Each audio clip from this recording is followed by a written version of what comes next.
Hey, Robbie, thank you for coming on the Interrupted podcast and specifically our series Interrupted Outdoors. I've been looking forward to this conversation for a long time, man. I'm glad we're finally able to make it happen.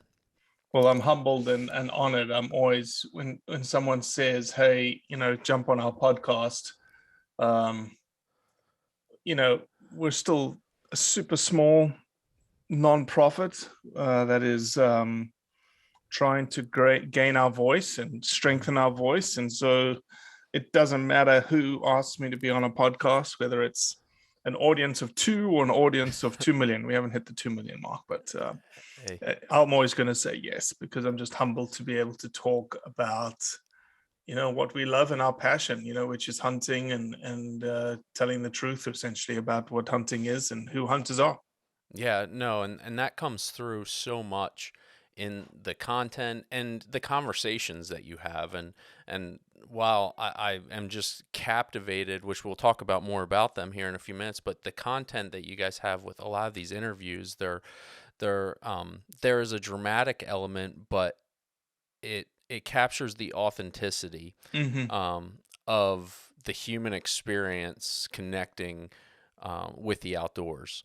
And um, if that spurs on greater conversation, particularly about this new generation of hunters that is coming up, I am 100% all for it. What are you seeing right now in this new generation? I feel like there's a conversation out there of how there's this shift in hunting right now. What have you been seeing as you've had these conversations with so many outdoors men and women?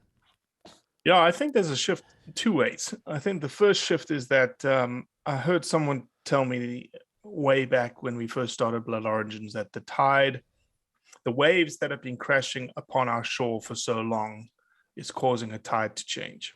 Hmm. And that tide is changing, and you notice it. You see you see people's narratives changing. You see people becoming more storytellers. You see people investing in um, providing sort of descriptions of why they hunt, what happened, kind of thing, not just here's the trophy shot. Yeah. um, but I said I see things going two ways, and that's one way, obviously. The second way is, unfortunately, that hunting is a very influence driven, marketing driven business. Mm-hmm. And there's nothing wrong with it. Okay. Let me make sure that you hear me for what I'm saying. There's nothing wrong with that because it is a business and you have to generate money in a business. Yeah. But I think people are losing the element of why they are doing what they're doing. And if you can blend those two things together, then that's amazing because the social media world that we live in today, people that are outside the box of hunting, outside of Mm-hmm. our little, glass sphere or glass greenhouse that we live in, look inside of it. And if you're not providing context to what you're doing, if you're not providing narrative and rhetoric and arguments about the reasons for X and Y and Z, then they're just looking in that greenhouse and going, I just don't understand these guys. And Yeah. that's why the perceptions are the way that they are. That's why they're called a bunch of dumb rednecks. Um, Yeah. and then if they keep looking, Bloodlust. Yeah. yeah, they're bloodlusting. They just like to kill. And I think that's the easiest one to dispel. When people say you guys are just a bunch of killers, I'm like, number one, I think we see almost 10, 20, 50 times more animals than we actually kill. So that Interesting. statistic alone suggests that we're not just killers. Two, the idea of trophy hunting, that is this terrible term, but really Mm-hmm. it's placing a value, a cultural value on animals that is different depending on the animal. That also creates a selectivity to what you do and how you do it, which also lends itself to the idea that you're not just a killer. And Mm-hmm. thirdly, if we were just killers, then why wouldn't we just be freaking volunteering our time at the local meat market down the street and killing all the chickens and go volunteer your time at the chicken house? Yeah. You know? Yeah, no, it's extremely valid point. I even think of my current hunting season. I'm here in Maryland, And the amount of specifically deer, let alone all the encounters with other types of wildlife that I've had the privilege of encountering this year, the amount of deer that I've let walk because of a specific animal that I'm pursuing, it's something special. And it's what I love about the storytelling that you guys do, and this is what I am still wrestling with as a hunter, is finding the words to express what I actually am feeling when I walk into the woods, when I sit in the stand, when I look Right. at that animal and make the conscious decision, I'm not going to shoot and kill that animal Hmm. because of the potential of something else coming. Like that is, Hmm. it's a very difficult concept to get. And I can only start to look at it as it's a maturation process of being a hunter in the outdoors. Because when I started hunting, it didn't start that way. It Hmm. was every opportunity I wanted to take advantage of. Right. No, you're right. When I started hunting, I was just like, I'm going to hunt. And then, you go through, and this is something we have to be cognizant of. You do go through this sort of maturation process. You do go through this evolution in which you change as a hunter. I went Mm, through it. I was 27 years old. When I went through it, I wasn't 14 years old or 15 years old, but there were 5 deer out. I remember very distinctly. I was deer hunting, and there were, 3 deer or 5 deer. I think there were whatever, 3 or 5 deer out in the mhm, field, and I wanted to kill them all. Like I was in that phase, right? That I was going to pull the trigger, I'm going to rock, and if there was still a deer standing, I was going to shoot another one. mhm. Um, but that's just part of the process. That there is some sort of bloodlust there, and that's something you just got to work your way through.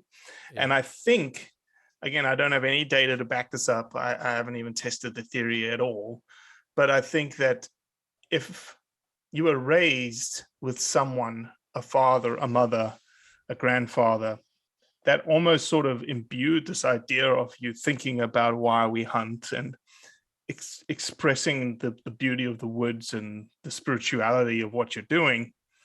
I think that bloodlust stage may be curtailed somewhat. Hmm. I think that it sort of breeds this new narrative in hunters and hunting, and you're seeing it in social media today. Some of the bigger influencers are starting to think that way and post that way, and Hmm. Yeah, um, absolutely. yeah. Yeah. Well, you touched on it a little bit, and just for context, really, would you kind of walk a little bit about your hunting history in terms of um, who helped create access into the hunting world for you and opened your eyes up to um, the let's say the greater or larger picture of what hunting is as a culture, because I think we can refine it down into so many small little boxes of Sure. I'm this hunter or that hunter or this implement or my grandfather taught me or non-family member or I was a non-hunter and now I became a hunter. Where did it start for you? Yeah, I think the classic answer that you would hope for, your audience is hoping for, is that you went out with your grandfather and your father and you did all this, this hunting that was so traditional and heritage driven. And I think that's what makes my story so great, is that it wasn't at all that way. Hmm. My grandfather and my father were raised in hunting, the hunting mecca of this world, which was the 1960s and 1970s of Africa. And my Okay. father, for his 16th birthday present, got a Cape Buffalo, and he shot it with a 4.58 Wesley Richards Wow. double rifle. Um, Wow. it was the heyday. He lived it. My grandfather lived another hunting paradise, which was China, Tibet, northern Manchuria, and Russia in the 30s and 40s. And so they both had this like wildlife paradise. And I was raised in a town of 8.5 million people called Johannesburg, South Africa, and hunting was the last thing on your mind. I never got Hmm. to go hunting. I did maybe 2 pigeon shoots with my grandfather and my father, but it wasn't really hunting. Like we weren't saying we're going to go hunting. We're just going to go pigeon shooting. Um, and so I never really got it until I came to the States. And so I spent about a year in the States. I arrived in 2003 to do a PhD. And the guy that I met that introduced me to hunting was a 6'5", 250-pound redneck. And literally he just said, "Hey, do you like to hunt? Do you like to shoot?" And I said, "Yeah, I think so." He goes, "Well, you need to go get your hunter's license. You need to go get your hunter safety and hunter's education." So I sat in a class with a bunch of 12-year-olds, and I was 26, and I really was, the instructor taught us nothing. Mm. He just regaled everyone about how great a hunter he was with hunter story after hunter story after hunter story. And I just wanted to get out of there. I'm Um, sure. so I got my hunter safety, and then the guy was like, "All right, let's go hunting." And he put a semi-automatic 308 in my hand, gave me a lawn chair, essentially a camping chair, stuck me under a cedar tree, and he goes, "If something walks by, shoot it." And that was my Wow. introduction to hunting. And that was the genesis of things, And so I did a Okay. lot of just the classic deer hunting in Mississippi. That's what I did for probably 4, 5, 6 years. And then got into a little bit of duck hunting, got into a little bit of turkey hunting. And as I grew in my career and my resources developed, then I started exploring other places to go hunting, Mm-hmm. and just sort of opening my eyes. And then the idea of, having two small boys at the time, 3 and 1, and Leo now is 9 and 8. So 4 years ago, they would have been 5 and 4, 5 and Mm-hmm. 3, essentially 5 and 4. Yeah. And I started like, how am I going to tell these boys what it means to hunt? Like, if they ask me, like, "Okay, we want to go trapping. I want to take the boys trapping." How do I explain to them why I'm about to kill this raccoon? Yeah. And so I had to really think about that. Like that was a very profound experience for me, in which I had to figure out, one, how I was going to pull the trigger and kill an animal in front of the boys, and do it in such a way that they understood what I was doing, and then explain to them further the impact of what we just did and the responsibility of the action. Mm-hmm. And so in that thought process, the idea of Blood Origins was essentially born, which Hmm. was this explanation of, why do we hunt? Because I was still searching for it. And again, I was trying to explain to these boys why I hunted. And I myself was still trying to figure out why I hunted. Yeah. So I was like, what better way to do it? And then to, as you said in the beginning, have some authentic conversations. Really, that's what it ended up being. Yeah. Authentic conversations with hunters about why they'd hunt. Mm-hmm. And that was the genesis 4 years ago to why we're Yeah. sitting on this podcast today. Yeah. Absolutely. And these important questions are what I personally want to be confronted with, and more so, part of the reason I have a platform like this is because I want those that are tuning in and listening to ask those questions of themselves, right? That's what we're trying to do with the Interrupted podcast. I want to stop people where they're at to ask these bigger questions that you guys are asking really well and really pointedly, with the content that comes out and the greater conversation that's being had, and to be able to come up with the words to articulate what it means to really engage in this violent act Mm-hmm. of taking an animal's life, Mm-hmm. and what where's the line that separates us, right? That says we have self-control in this moment of violence over just, people that clearly take that too far, whether it's anything from a poacher to another human being that takes another human being's life. Mm-hmm. And these are questions I wrestle with and struggle with and Mm-hmm. am confronted because Mm-hmm. of we are consciously deciding to kill this animal, and it's easy to sit around with the guys and kind of celebrate what we're doing, but it's not as often that we sit and actually contemplate the impact of the experience on us and the people that see us do what Mm-hmm. we do. Yeah, and I think that question is more appropriate to be answered to someone who doesn't hunt, right? That person that's looking, who's outside the greenhouse looking into the greenhouse. Hmm. And so if that was me, if I was in your shoes, the way that I would respond is several different ways. Number one would be, I don't know, and I'm speaking for me right now, but I'm putting myself in your shoes. Yeah. I don't know of a hunter, and I interact with thousands of hunters. I have not yet interacted with a hunter that just shoots an animal and for no reason. Okay, Hmm. there's always a reason, and that reason is multifaceted. That reason could be for food. That reason could be for population control. That reason could be for adventure. That reason could be because they're after the most mature animal on their property. Yes, a trophy. Hmm. There's many reasons for why that person decides to take that life. It's not frivolous, is what I'm trying to get at. There is never a I just want to. Hmm. Okay, and if someone says yes, I just like to kill, going back to the original part of the conversation, I call bullshit on that Hmm. because of all the reasons I said in the beginning. Right. Okay. Yeah.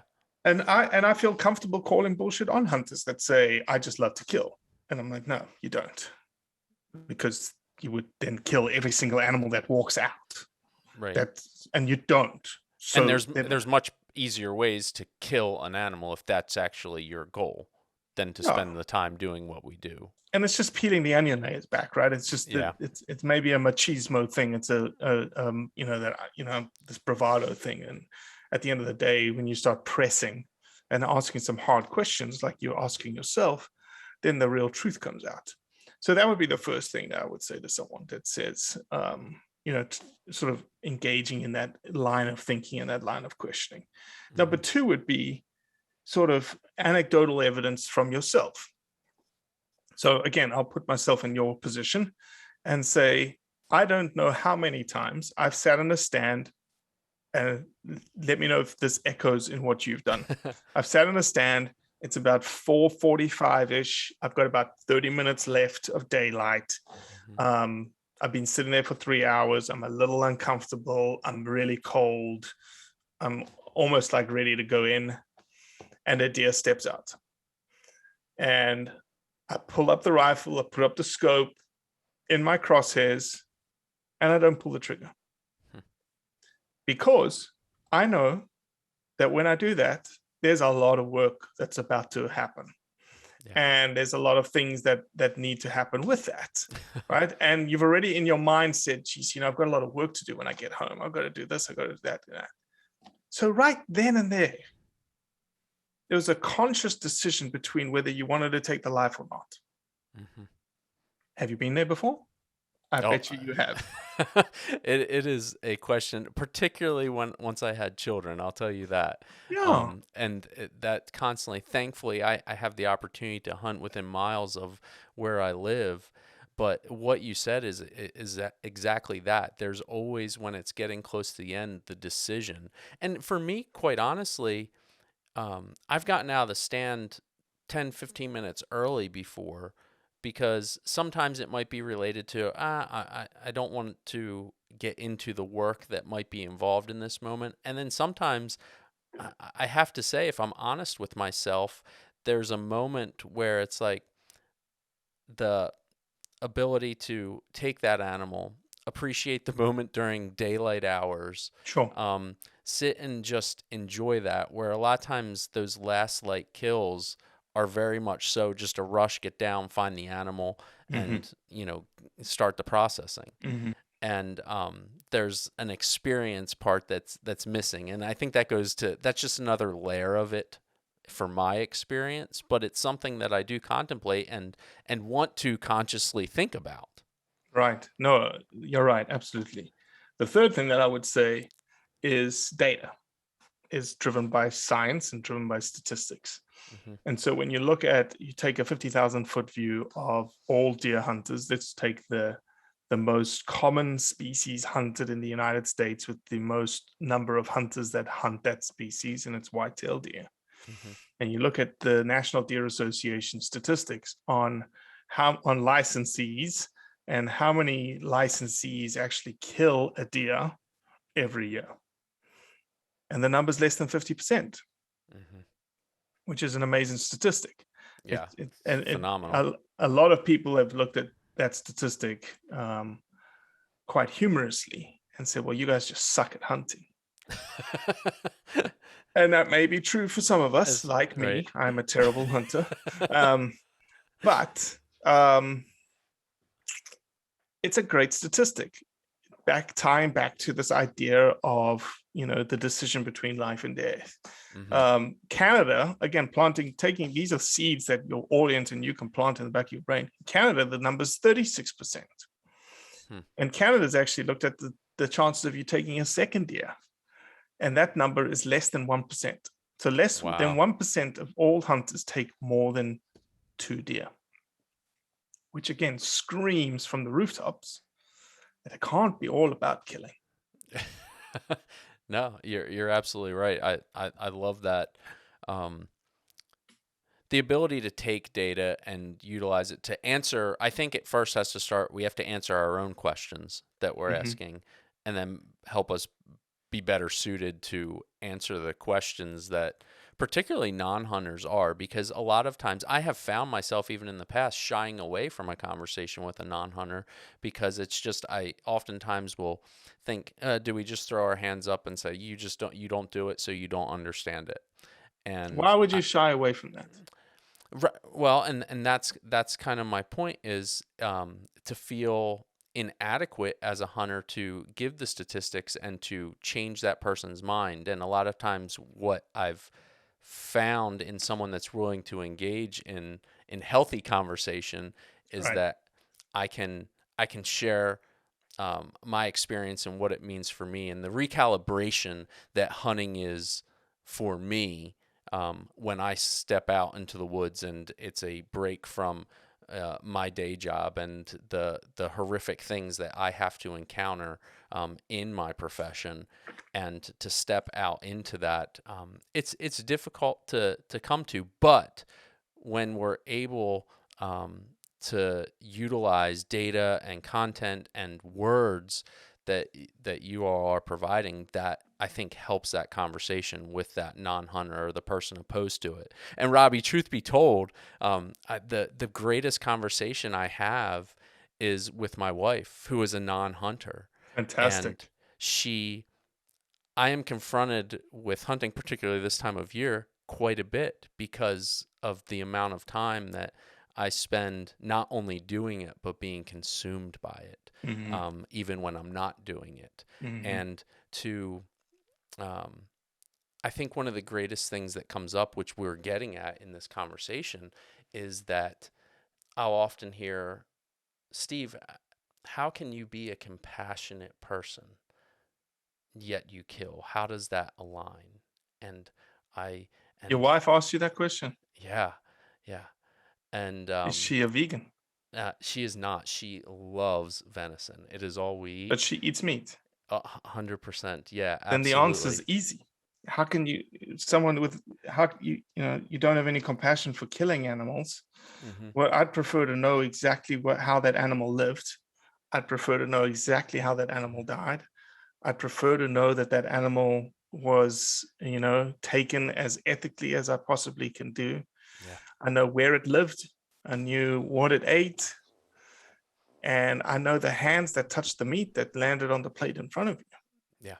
To me, that's the most compassion I can show an animal, uh, Mhm. unless I choose to be vegan.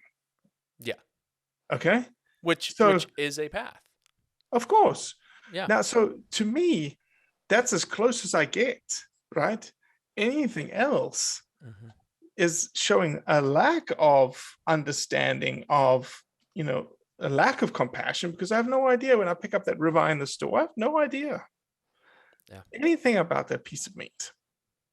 I love that perspective, because for me, one, the natural death in the wild is horrific for these animals, and that is an argument that I've Sure. heard lots of hunters make, but it's reality that is difficult to think about. And when I think about these conversations, whether it's with someone else or even these conversations with my wife, um, it's it's interesting how we often always land on talking, or it comes back to the killing is the hard part.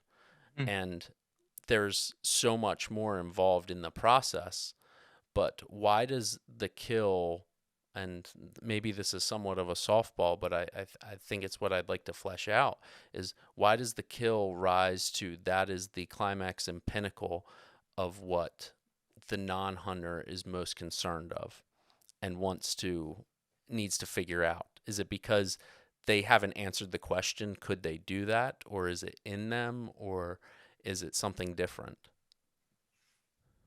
I think, and this is just my opinion, I think the idea of death, because Mm-hmm. killing leads to death, the idea of death has been so sanitized and scrubbed out of the sort of non-hunter urban environment, Mm-hmm. that when confronted with this idea that you're going to be the architect of death through killing, that they just can't handle, they just can't grasp it. They've never seen it. They might have seen a cat take out a pigeon or something like that, but they've never really Right. been a part of it. Like, even again, tying back to the meat that they get in the grocery store, nobody's ever thinking, where did that come from? How did it die? A lot of them don't even understand that it died, right? Mm-hmm. There's a freaking video happening right now that I saw on two different Instagram pages of an old lady walking up to the shores, and there's a bunch of duck hunters, and she's throwing bread out into the water, and the duck hunter's like, "Hey, lady, those aren't real ducks." And she was I like, saw "Oh, that okay." today. Yeah, exactly. Like, I don't, they're Yeah. like, "Oh, okay." And she walked back, and what she said was, "You guys are murderers. Go get your meat from the store." Mm-hmm. So there's a disconnect there, Steve. There's a disconnect between what death means. Mm-hmm. And so to me, that's why the kill is so so, as you said, it's violence, right? Mm-hmm. And so to me, that's where the non-hunter really doesn't understand. Like, something has to die, right? The circle of life, biology, life begets life through Mm-hmm. death. The anti-hunter, this is something we're never going to get around. The anti-hunter uses death against us. Anti-hunter uses kill against us because it is violent, Mm-hmm. and it is something that is not seen in society as something that is good. Right. The There must be idea, something wrong with us. yeah, the idea, and this is again, there's so many tentacles wired around that idea of like, is it so difficult to figure out? Mm-hmm. The idea of the family unit. Like, if you go like to Europe, the family unit has, elderly people in the house as they get older and older and older in age. And death sometimes happens in the house. And so this idea of being connected to death is a lot closer in those families. And that used to happen here in the States too. Nowadays, it doesn't happen anymore because the old No. folks get shipped off to the old folks' home. You don't see it any longer. It's not in your face any longer. So, though, that even that element itself aids in the idea that, the kill is something that, is unnatural. Mm-hmm. Yeah. Well, and I mean, what you're saying and what I'm hearing is life has become so much easier, and we have been able to compartmentalize things that we really are just choosing what we want to associate ourselves with.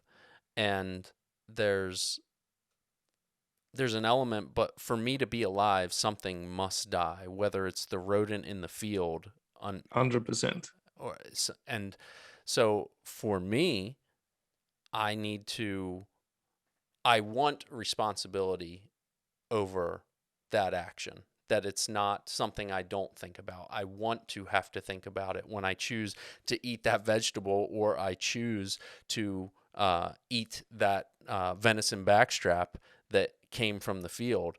That I watched that animal in not every case, but in some cases, die.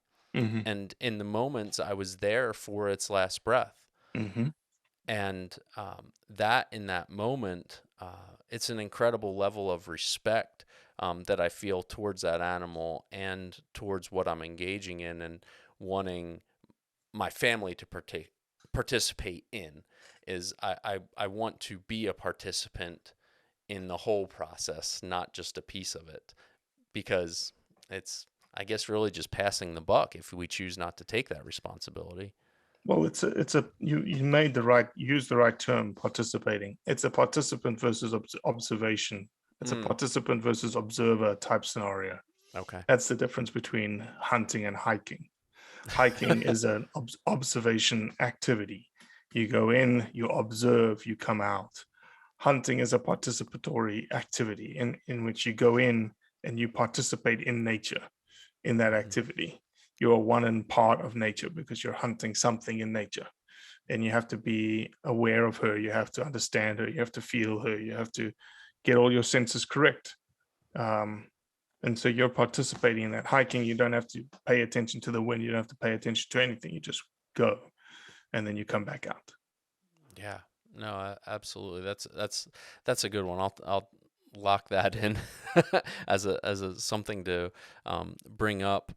Wh- you mentioned earlier that there was that moment that you transitioned from just the I'm out to kill the animal because this is what I have learned to do, to almost what is really more of that conservationist. Mhm. What was it about that moment? Why did it change? Um, I don't know. I guess it's just maturity. I think it's maturity in the action, maturity in the lifestyle. Again, I didn't come to hunting until I was Right. 26 years old. By the time I was 30, I was married. Um, and I think I went, it was probably 1 or 2 seasons in which that's what I Hmm. wanted to do. I guess it was the novelty of it. It was the idea that I hadn't Hmm. killed a lot. Um, that in that moment, obviously we all still have it, the sort of the shakes and the adrenaline Right. dump and whatnot, and that was something obviously very very brand new to me, and I quite enjoyed Hmm. that rush, and so I wanted to, I guess, just tap into it more. That's the only thing, and the only thing that would have changed from then to who I am now is a maturity and a circumstance. Like you tend to, like, I was hunting with a buddy and I was hunting on his farm. It wasn't like there was, hey, I want you to only take 2 deer this year from the farm. There wasn't a limit. Versus you go hunt somewhere else and they're like, yeah, we need to take, if you're going to shoot a deer, shoot a deer. We're going to have to age her. We're going to have to take her jawbone. We're going to do the whole quality deer management tied to it. So there was just various little aspects of things that just, shifted and shaped, you know, obviously how I Hmm. changed as a hunter. Yeah. So when did the passion rise up? I know you said it was this conversation and thinking about the conversation with your boys and engaging this. Had it always been in the back of your mind that you want to find a way to give uh, the ethical hunter that is good for hunting culture, let's say, a voice, or am I not on it correctly there in what you're trying to accomplish? No, no, you were right that but it's morphed, and it morphs every day, it morphs every year. If you had asked me 4 years ago, like if you go back to like the first podcast I was on, like I wasn't speaking like this 4 years ago.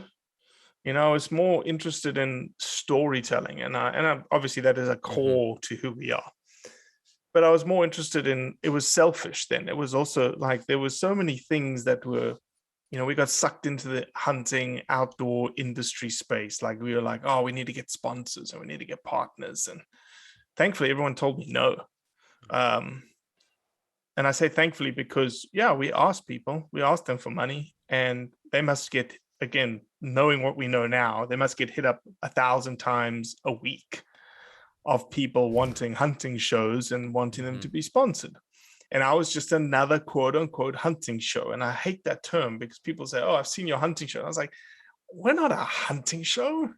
Like, we're way, way different than a hunting show. But that's what we get characterized at. And maybe that's even how we wanted to start. But I was just interested in meeting people and telling stories.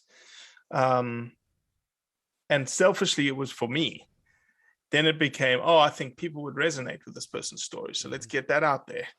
Then it morphed to, this actually is a message for the non-hunter. They don't know who hunters are.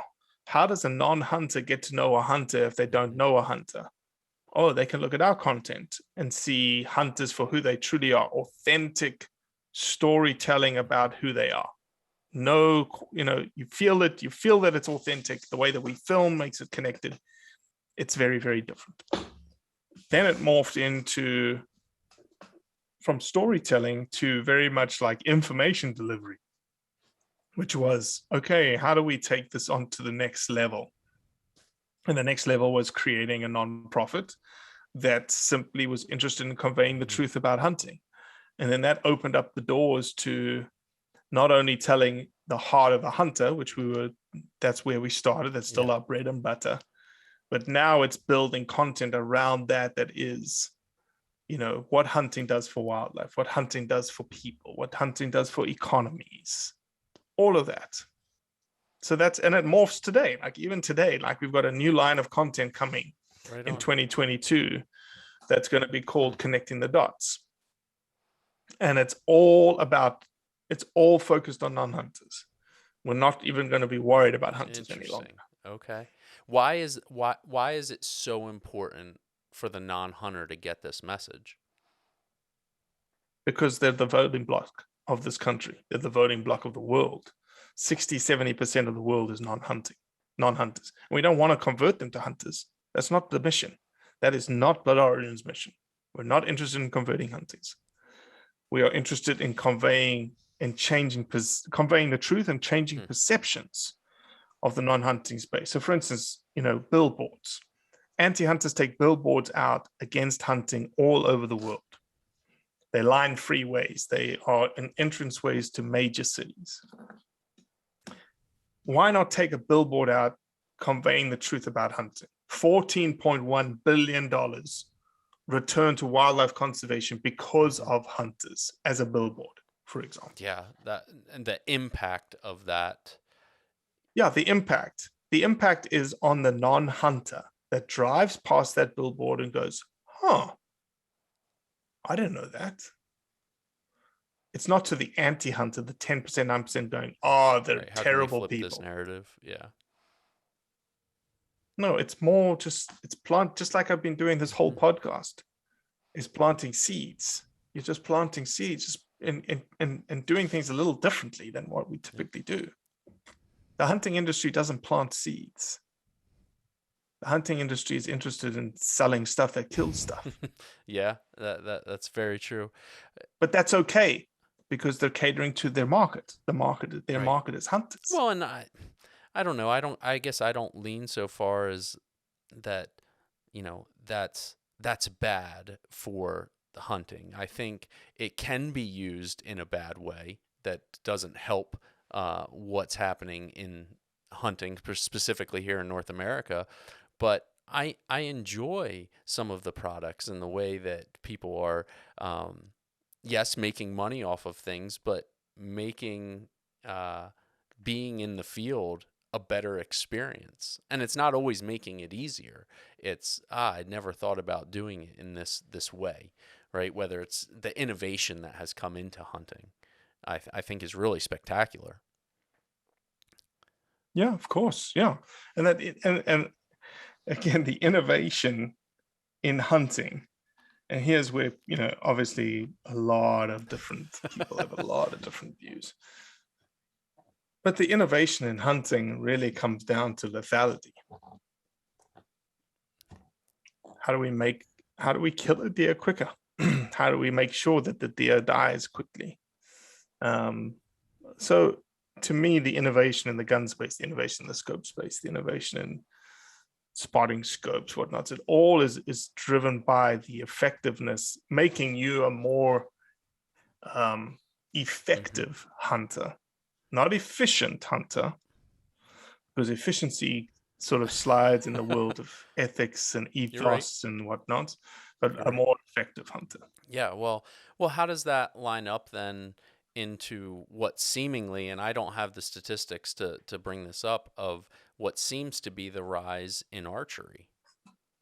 Because I would say that the most ethical way would be, You know what they say about oh, what assumptions. do they say?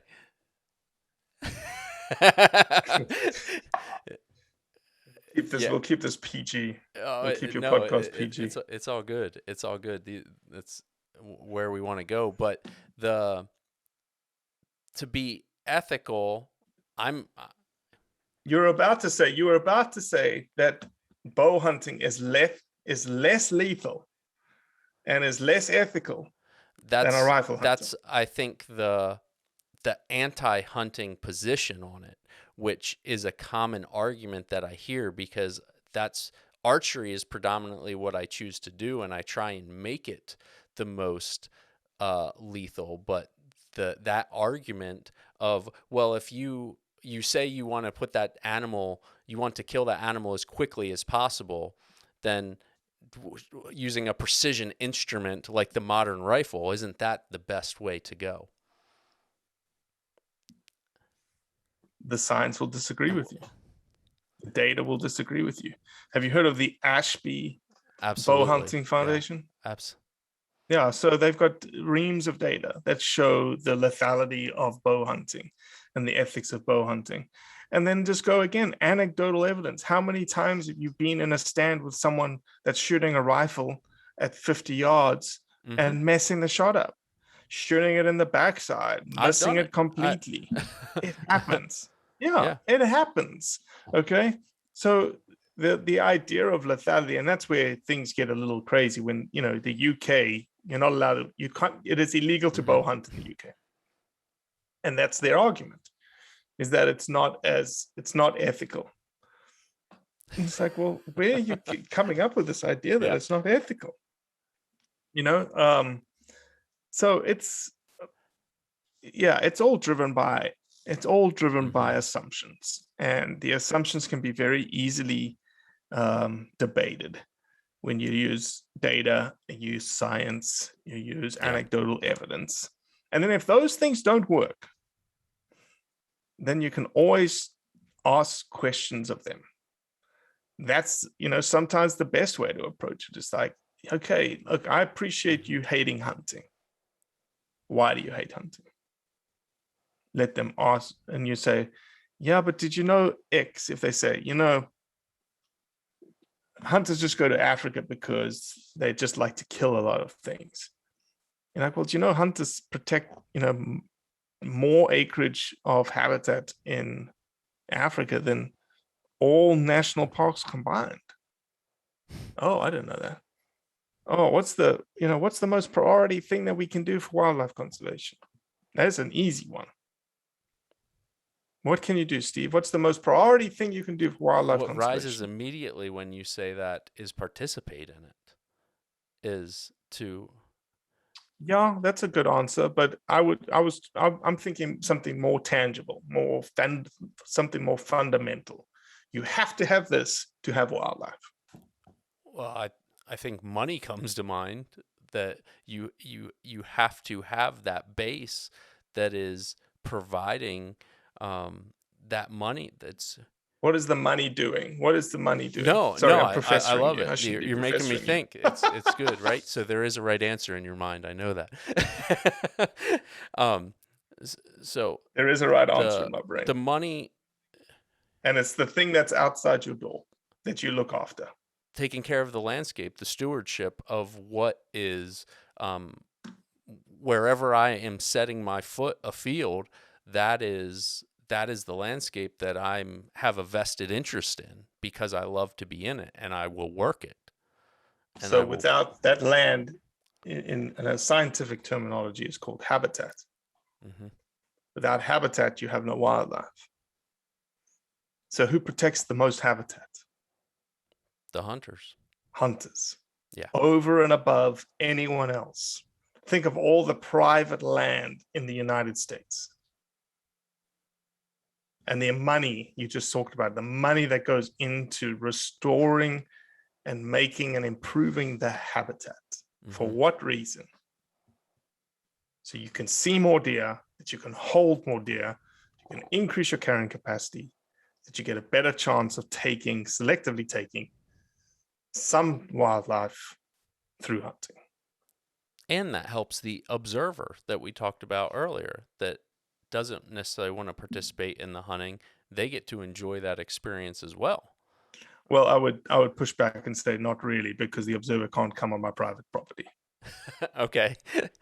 Yeah. But you're right. And I was being facetious, but yes, Yeah, you're no, right. no. In the national park sense, in the habitat model sense, in the funding sense, yes, you're Yeah. right. There's a benefit to all people that enjoy being in the outdoors, and that is something though that is important to me. Is it's not just something that I protect this only for me and it's purely selfish. I think it has to be bigger than that. Mhm. That it has to be something that, yeah, this is community based. If we can, maybe that's too utopic thinking, but it's, I think, where the hunting communities that are seeing, whether it's in management techniques or just information that's being put out. I mean, we have pockets within the United States of just this incredible hunting culture that I would Mhm. call good. Mhm. And that's really important to me if I can bring that to my area, or have content that helps other people ask those questions to do exactly what you said, and look after the habitat is really important. Well, Robbie, what is the, maybe metric is the wrong term, but how do you view what you all are doing with Blood Origins? At the end of the day, how do you say that we are accomplishing our mission, or in 15 years that you say you sit back and watch the next guy that takes over Blood Origins because it's just flourishing, and you get to really see the work that is being, ground out right now? What do you envision for Blood Origins? So the metric, there are simple metrics that we can obviously lean on. We can lean on the classic engagement, impressions, number of followers, all of that nonsense. We got it, right? Mm-hmm. We can also look at simple metrics of our conservation projects. How many kids got fed? How many pounds of meat got donated? How many traps got installed? How many invasive species got killed? Those are great metrics. But the pinnacle metric of how are we moving the needle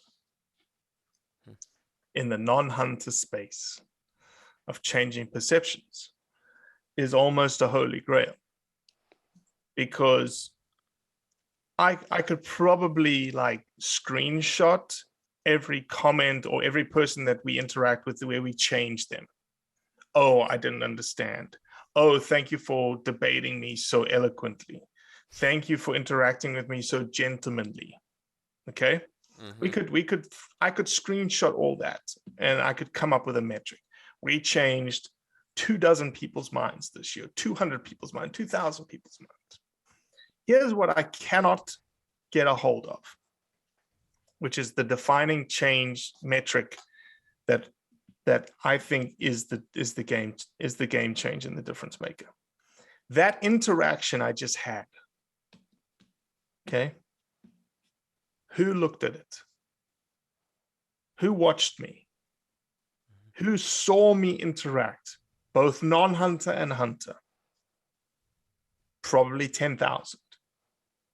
I don't know, right? How many of those 10,000 did I change or plant a seed in their brain to say, wow, I never knew a hunter could actually talk like that, or interact like that, or engage like that? I don't know. Mm-hmm. How many hunters did I just change their way of thinking, their way of interacting, their way of talking, their way of things, to which then their community that they interact with next touched another 10,000 people? Mm-hmm. I don't know. All I can do is keep doing what I do and know that that is happening, because it's happening. Mm-hmm. You see it. I see Oh, people interact all the time differently, because, and I look at them and I'm like, oh, that sounds like us. Mhm. Well, I can say that, and quite frankly, that's part of even what spurred on reaching out to you. Is I've been following you guys for, I guess, almost 2 years now, and I see just this growing trend of more and more people that are aware of what you're doing. And at the Mm-hmm. end of the day, it's great that it's blood origins, but the conversation is what rises Mm-hmm. to the top at the end Mm-hmm. of the day. That those perceptions that you're talking about. What does it look like, or what is your experience with the non-hunter, not the anti-hunter, but the non-hunter, that their perception was changed, like really tangibly? Like, what kind of conversation, what were the things you are hearing? Or I don't know if there's one specific conversation or just something that comes to mind about that shift in perception of, okay, I do see that differently. Yeah, um, I think it's all across the board. It's all like, people will listen to a podcast, mhm. or somebody they'll watch an episode and they're like, oh, I never realized you guys had such like family tradition tied with it. I never knew that you guys utilized all the meat. I had no idea that, you know, there was this thing in Africa that is what hunting is. Mhm. Yeah, it's difficult to point out one specific example, because we have a lot. We have a lot of like, just, you know, I'll say this: we don't have a lot of the non-hunter, true non-hunter, reaching out to us saying, "Thank you for what you do because you changed my perception on hunting." Mhm. We don't get that. What we get is a lot of "I never knew, I Okay. never knew, I never knew," Mhm. or "Now I understand. I didn't understand, but now I understand." Mhm. And I think you talk about metric. The other thing that sort of jumped into my brain was, more often than not in social media, the comment feed tends to be like the battleground, right? It tends to be Mhm. like the fighting, the virtual playground. Yeah. I think if you look at our comment feeds, they tend not to be battlegrounds. People tend to respect one another, even though they have Mhm. differing opinions. You'll get the odd guy that comes in there and just, Says something off the wall. you're a bleeding liberal or something like that, kind of Mhm. deal. But for the majority, if you go and look at our comment section, there's a lot of people that will go back and forth Mhm. and with differing opinions, but they'll do it very respectfully. And I think that's, credit to how we interact with people, and how we'd like people to interact with us. Yeah. No. Absolutely. I mean, thinking about um, anytime the conversation continues, I would think that's exactly what you set out to do. Right. And And sometimes we purposely do that. Like, we'll play devil's advocate. We'll go, hey, just playing devil's advocate here. Why do you say that? Just to continue the dialogue to that point. Like, who else is watching us? Mhm. Who else is watching the interaction? Who else is watching the way that we answer? Yeah. Well, I got to ask you, since you brought it up, social media. Um, so I sat today when I was coming. I had a long drive home from work, and listened to your Matt Ranella interview, Right. and I was fascinated by it, absolutely blown away. Um, and yeah, I've followed him for some time now, but um, where what did you walk away from that conversation? And when I say this, I encourage everyone to go listen to it, because it was just really fascinating, and it does kind of stir you when you listen to it. Um, But what were like some takeaways um, from that conversation, specifically around how we utilize social media? I think that everyone has an opinion around social media, good, bad, and indifferent. Mm-hmm. I think everyone's opinion is valid, like Matt Ranella's opinion is valid. I think everyone's got to decide for themselves on what they use social media for. Matt has a very strong opinion about hunting and how it's represented in social media. Mm-hmm. Um, we had some counters to his argument. Absolutely. I will agree that social media is almost the social media, just like sort of infighting in the hunting community, is the cancer that is in the hunting community. It's the sort of the death of the hunting community, because without social media, take social media away, what did we used to have? We used to have the brag The board at the yeah. sportsman's warehouse. That was it. Yep. And so you never hunting wasn't in the spotlight because there was no access to it, right? Mm-hmm. So unfortunately, social media can be used for good, like what we're trying to do, but it's also a place where people post a bunch of stupid stuff. And we did a bunch of stupid stuff as kids, but we didn't have social media to post our stupid stuff on. Oh, 100%. So that's the answer that I have. It's a good thing because it's the platform of today and it's not going anywhere. Mm-hmm. The reality of the situation is that hunting is not going anywhere soon. Social media is not going anywhere soon. And those things, just you have to deal with them. And so you have to be smart about what you're posting, how you're posting. And we like to use the question, which is, when you post something, ask the question, does this help or hurt hunting? Mm. And if you can answer that question, that is helping hunting in terms of the context and the rhetoric and the explanation, and it's a trophy picture, great, post it. Mm-hmm. But if it's going to hurt hunting, then why are you posting it? Do we want do we want there to be more hunters as the driving force, or do we want the opportunity of hunting just to continue? And now there will be a direct correlation, I think, in numbers at the end of the day, but do we want is the more important thing that the privilege of hunting exists, or that we must, as a missional sense, create more hunters by educating them? Um, I think both. Okay. I think hunters need to be recruited. I think the idea of the R3 movement being useless is not right. I think we need to recruit hunters, not just those that come from a sort of familial lineage, but those that can be introduced to hunting. I think that's a good thing. Yeah. I think the privilege of hunting needs to be defended and advocated for, and organizations like Sportsman's Alliance and SCI and Dallas Safari Club do a great job of doing that.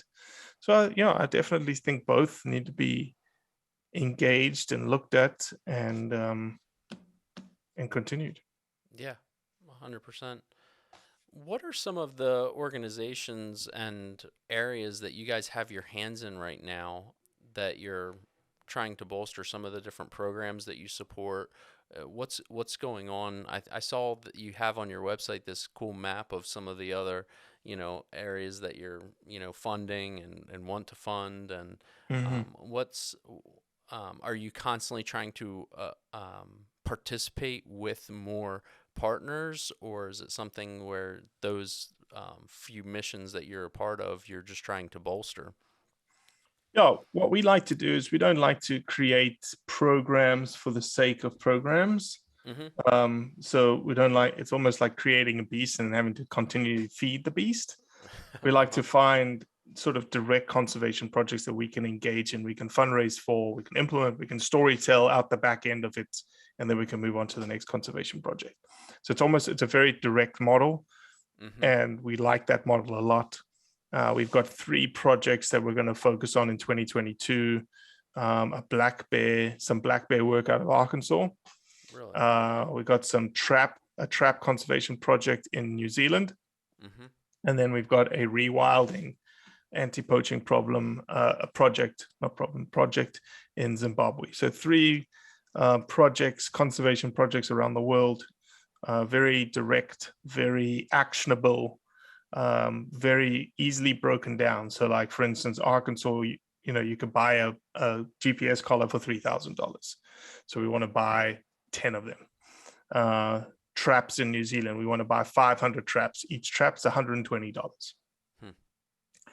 The rangers in Zimbabwe, a single ranger for a year is $2,000. So we want a team of 12 scouts for a year. Simple. Let's Yeah. just raise the money, send it and do good stuff. So, yeah, which it will do for sure. That is. Do you find that with your content, you're having a lot of the really solid, what I would consider solid hunting organizations reaching out to you to participate, or is it just they're coming alongside of you and kind of championing what you're doing? Um, Honestly, we don't get many hunting organizations coming alongside us. Hmm. SCI is a huge partner, huge supporter of us. The Dallas Safari Club, we've had some conversations. They're good friends of ours. We know some folks at Rocky Mountain Elk Foundation. We haven't done anything with them yet. But everyone else, it's difficult because they're species-specific organizations, right? And Mm-hmm. we see ourselves as almost like an umbrella in that we'll work with anyone. Anyone has a project that they want fundraised, for wild sheep, NWTF, National Deer Association. There's a good project that we can help you fundraise for, and we can story tell the heck out of it, and it tells a good story about who we are as hunters. Mm-hmm. We don't need the credit; we'll give you the credit. We just want to show get that message of who we are out there.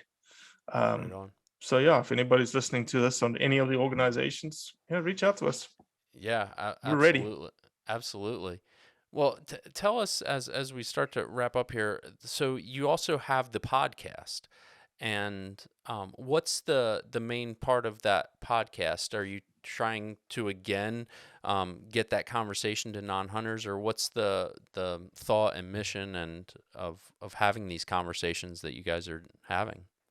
Yeah, it's funny. The podcast was spurned and created because I was interested in having more conversations. The way that Blood Origin started, I wanted to have more conversations with people about their whys, Mm-hmm. and have some deep conversations and discussions about specific topics, like perceptions of females in the hunting industry, poaching versus hunting, but then also bring on vegans, bring on non-hunters, bring on anti-hunters, and have hard conversations. So that's what it started at, and that's what I like about it. And I think that's what's resonating with people is that we don't bring on people to say, "Hey, let's get to know you and tell me your big buck story." We're Mm-hmm. having hard hitting, iron sharpening iron conversations like we had with Matt Manella, Yeah. um, in which we bring in people that have very very different perspectives and let them speak and hear them out, but also push back a little bit on them and say, that doesn't sound correct. That doesn't sound right. Mm-hmm. Um, and I think that's lacking in the podcast space. And, we only started about a year ago. And I think we've fallen from grace, but I think we rocketed into like the top 20 of the wilderness category um, the other day. So Well, yeah, we're happy. It's growing every day, but that's the mission of the podcast is to have it's almost taking the conversations that you have in the comments mm-hmm. of social media and amplifying them into the podcast space.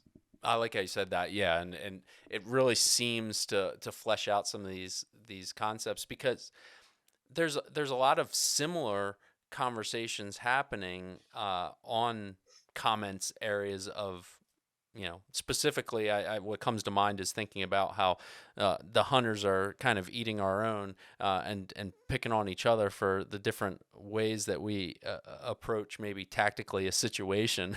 Right. And maybe there's a good place for that to talk about, but the greater conversation of even some of the topics that we covered here, it's It's interesting that um, the place that we all start from seems very similar, and where exactly um, it diverges, I want to be able to place my finger on that Mhm. better than what I currently am, which just causes me, like you said earlier, to ask more questions, and it seems to come back to a good place, or when we don't get the specific answer that we think that we're looking for, a lot of times it will create an opportunity to ask another question. Right. Yeah, 100%.